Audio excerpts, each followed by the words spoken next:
Indian Prime Minister Narendra Modi is in Canada for the G7 Outreach Summit and a bilateral meeting with Mark Carney, the new Prime Minister, which would mark the first meeting between the leaders of the two countries since the previous administration under Justin Trudeau first accused India of being linked to the killing of Sikh separatist and Indian designated terrorist Hardeep Singh Nijjar. Today, joining us at the print is the former Federal Minister for Health and the former Premier of British Columbia, Ujjal Dosanjh. Thank you, sir, for joining us at the print. Good to be with you. Like I said, Prime Minister Modi is set to hold a bilateral with Prime Minister Carney, I think, on the 17th before he departs Canada. It's the first time since the G20 in 2023 that the leaders of the two countries are meeting. So, what is from Ottawa and Canada? What is the view that we're expecting as a major outcome of a meeting between the two leaders? Well, I think we are forgetting the fact that Mr. Carney called and invited Prime Minister Modi to the G7 meeting is, in fact, itself the biggest news because of the history of our relationship between India and Canada.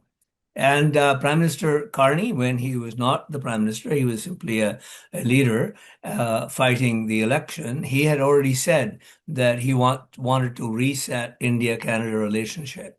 And he actually, so he did, he's trying to do so after he's become the Prime Minister.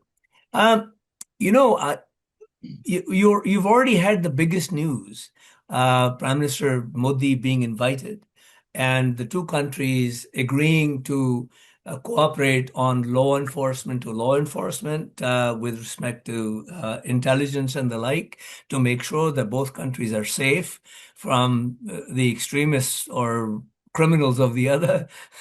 and so in a sense, the news is already there.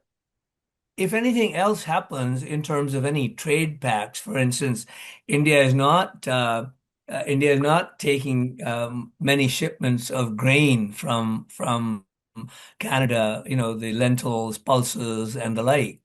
If any news emerge that that is the case, or more potash being imported from Canada, or more, nuclear stuff, uranium and the like, because Canada is an exporter, that would be news. And in fact, a Canada-India free trade agreement that they've been negotiating, if they can make any progress on that, that would be news. Right. And, you know, all of these economic ties were sort of put into a basket that came under threat because of the question of Sikh separatism. Specifically, when Prime Absolutely. Minister Trudeau announced to the House of Commons that, there are alleged links between the government of India and Hardeep Singh Nijjar. For India, this seemed like vote bank politics, and the Ministry of External Affairs has said that out loud, that, this seems to be Prime Minister Trudeau pandering to, his necessary vote banks. So where do you think, this major irritant, which, we've seen damage ties, how do you see this playing out? And how do you see the challenge that India would like some action, against Sikh separatists and organized crime? How do you see that sort of happening in this meeting? Well, I mean, there are limits to what a prime minister can do in a democracy. Um, I mean, the Khalistanis are free to demonstrate and ask for Khalistan in India while they're sitting in Canada, and they know nothing about the country that they want to dismember. And so, it is very difficult for a prime minister or a premier to intervene or the police to do anything about it. This is like, that's called freedom of expression. I like what former Prime Minister Harper said some days ago. He said, just as we would not entertain any Quebec separatists in the federal political parties that seek to govern Canada, we should not allow Sikh separatists in our ranks who want to dismember a friendly country. And I think that that's the bottom line. And I think that Prime Minister Carney has sent a message to the Khalistanis and the Khalistani MPs, and there are a few. We all know who they are. basically saying, I want to move in a new direction. Khalistan is not a priority for Canada. Friendship with India is a priority. Trade with India is a priority. India is an emerging power, trading and defense, and therefore trading and military, and therefore India is an important player in the world. You can't ignore it, and that's why I think Prime Minister Carney took the step of inviting Prime Minister Modi, and that in itself, I think, is a slap in the face for Khalistanis, basically saying, please go find another place. Right. And so, that's something that is also a question over there, is because, like you said, there are known MPs within within the House of Commons, right? And a large number of Carney's ministers were previous ministers in the Trudeau administration, and some of them were even the face of, the tension between Canada and India, and have retained sort of their cabinet berths and with different portfolios. But you still see, ministers, members of parliament, except for, I think, the collapse of the New Democrats, you still see a large number of MPs with this affinity. So, how much space does Mark Carney actually have, both within his own party and the parliament, to sort of push the Sikh separatist question to the sidelines? Well, I think Mark Carney has already pushed the question of Khalistan to the sidelines by inviting Mr. Modi, by saying it's an important relationship. We want to reset it, both economically and otherwise. I mean, he was talking about supply chains, but I think it's more than supply chains. I mean, Canada is at loggerheads with the US, and Canada needs partners. Canada is looking to Europe for defense and the economy and trade and the like.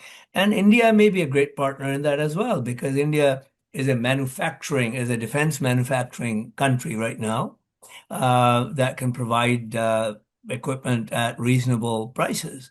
I think those are all issues. I mean, there's nothing sort of beyond discussion right now between India and Canada.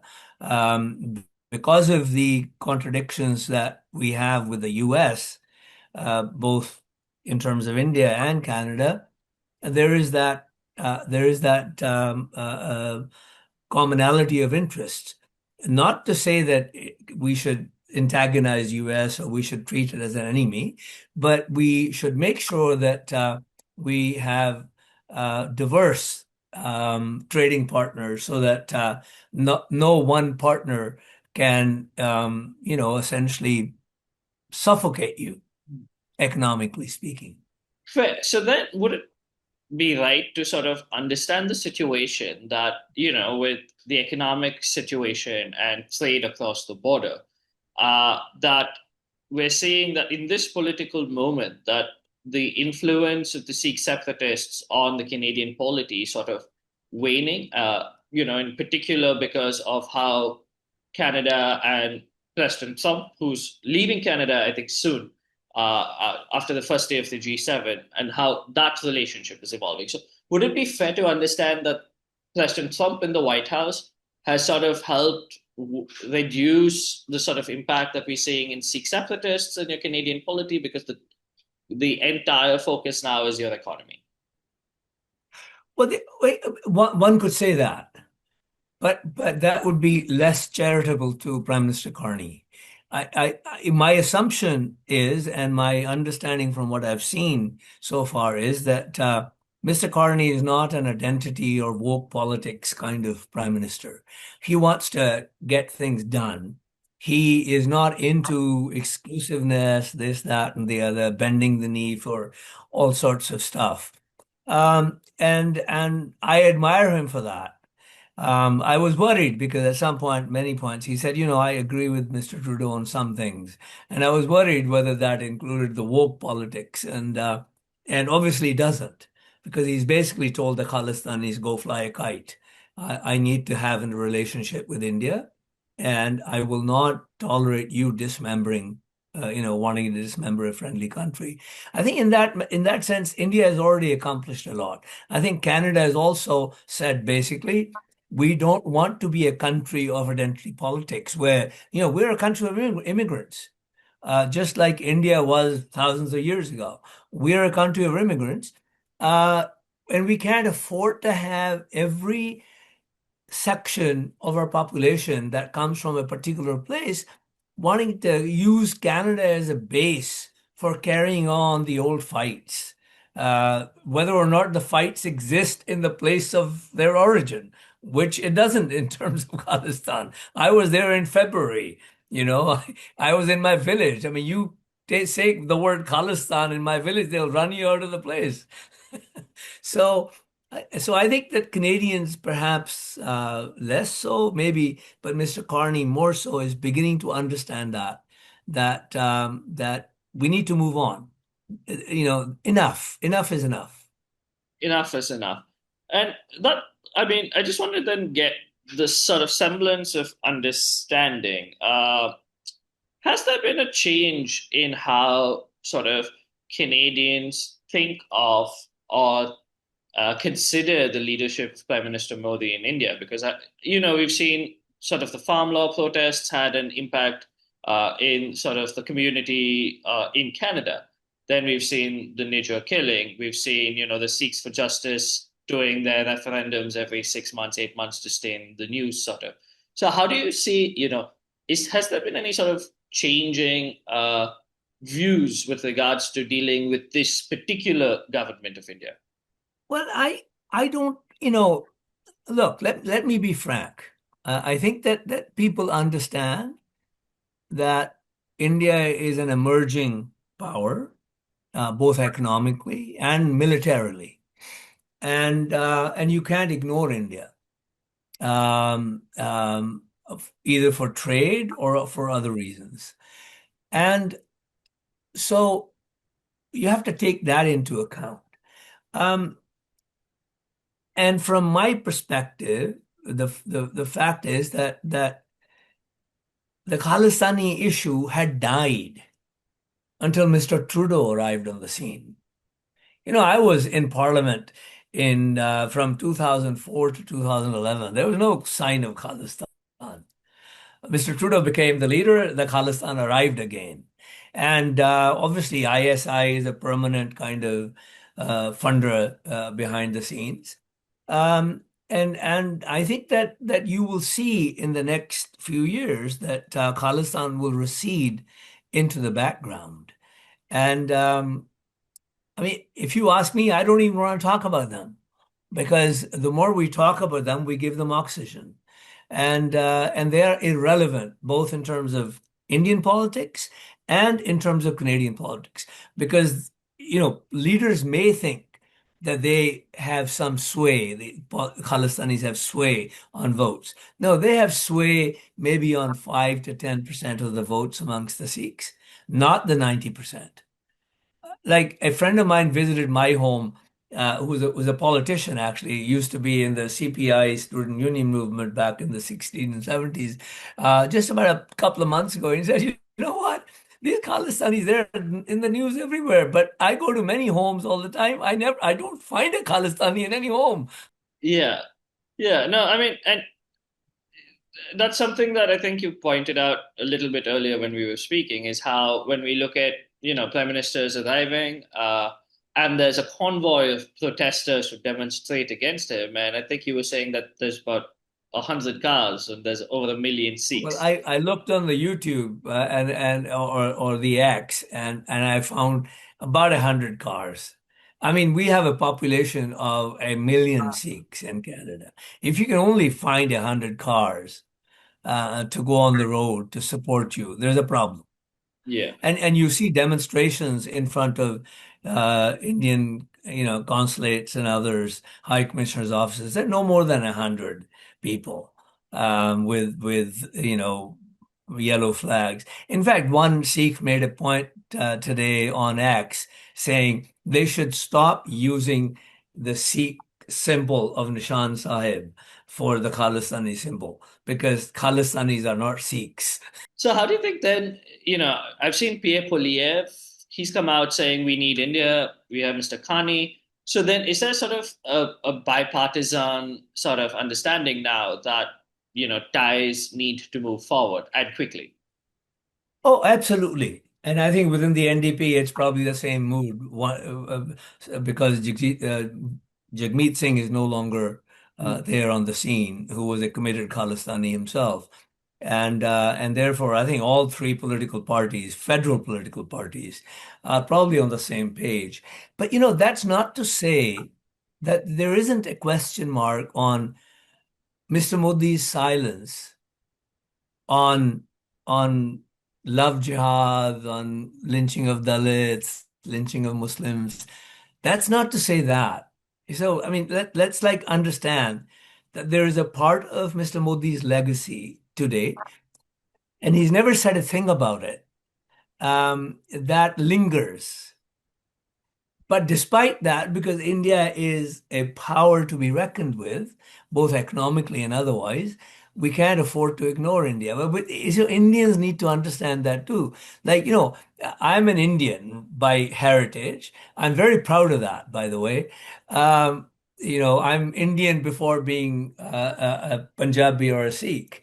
And I'm Canadian by citizenship, and I'm very proud of that too. But